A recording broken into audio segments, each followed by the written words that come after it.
Welcome to my channel. Bonjour, bienvenue sur ma chaîne. Alors, peut-être c'est la première fois que tu viens sur ma chaîne, peut-être pas. Peut-être que tu es en train de regarder cette vidéo sur mon blog, mais dans tous les cas, cette vidéo est un petit peu la vidéo qui va t'expliquer pour quelles raisons je lance ce blog doyouspeakenglish.fr. Alors tout d'abord, il faut comprendre pourquoi. Pourquoi je fais ce blog?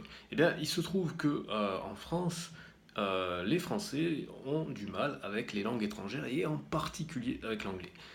Et voilà, donc ça c'est le premier point. Nous avons des problèmes avec l'anglais. Moi-même, après mes études, hein, quand je parle des problèmes, c'est pour les gens qui sont allés jusqu'au bac. Je parle pas du niveau universitaire parce qu'après ça dépend. Si tu as étudié les langues à l'université, généralement, tu as quand même un bon niveau.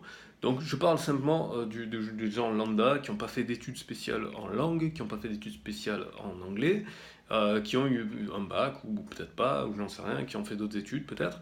Mais voilà, les statistiques, je te mettrai dans la description, montrent qu'il y a de très gros problèmes en anglais chez les Français.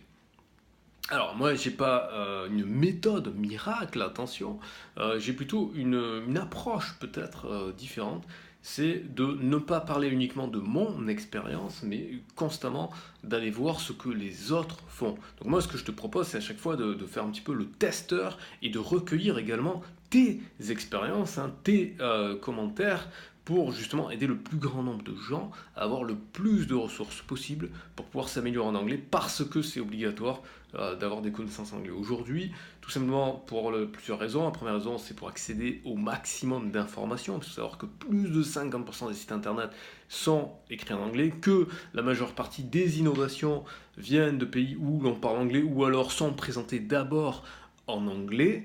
Donc, quelque part, apprendre l'anglais, c'est accéder un petit peu au futur. Notamment, même si l'action ne se passe pas du tout dans un pays nativement anglophone. Savoir qu'en Chine, le développement de l'apprentissage de l'anglais est nettement supérieur à l'Europe.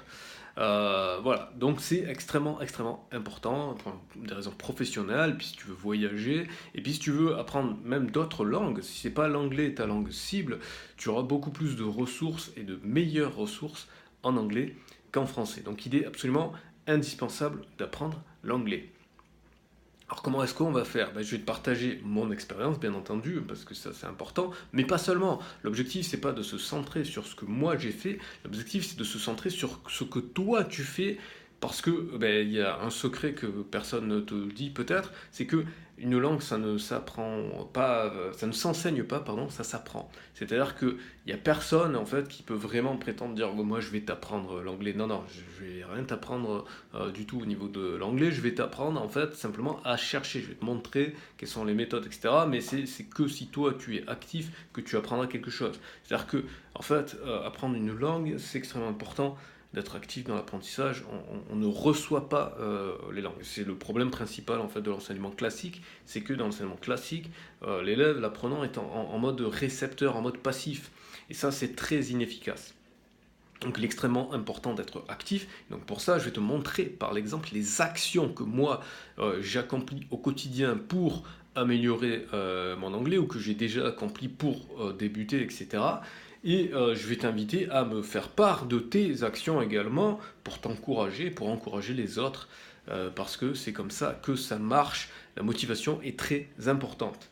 Voilà, donc c'est tout pour cette vidéo. Je t'invite à me mettre dans les commentaires pour partager avec moi et avec tous ceux qui verront cette vidéo quel est ton plus gros obstacle, qu'est-ce qui t'empêche d'apprendre l'anglais comme tu voudrais l'apprendre, quel est ton plus gros problème, qu'est-ce qui te pose problème, afin que je puisse, et que les autres qui verront aussi ton commentaire, t'aider au maximum pour améliorer ton anglais. Voilà, je te dis à bientôt, mets un pouce vers le haut si cette vidéo t'a plu, mets un pouce vers le bas si cette vidéo t'a pas plu en me disant pourquoi. Abonne-toi à la vidéo et partage cette vidéo partout où tu pourras et je te dis à très vite.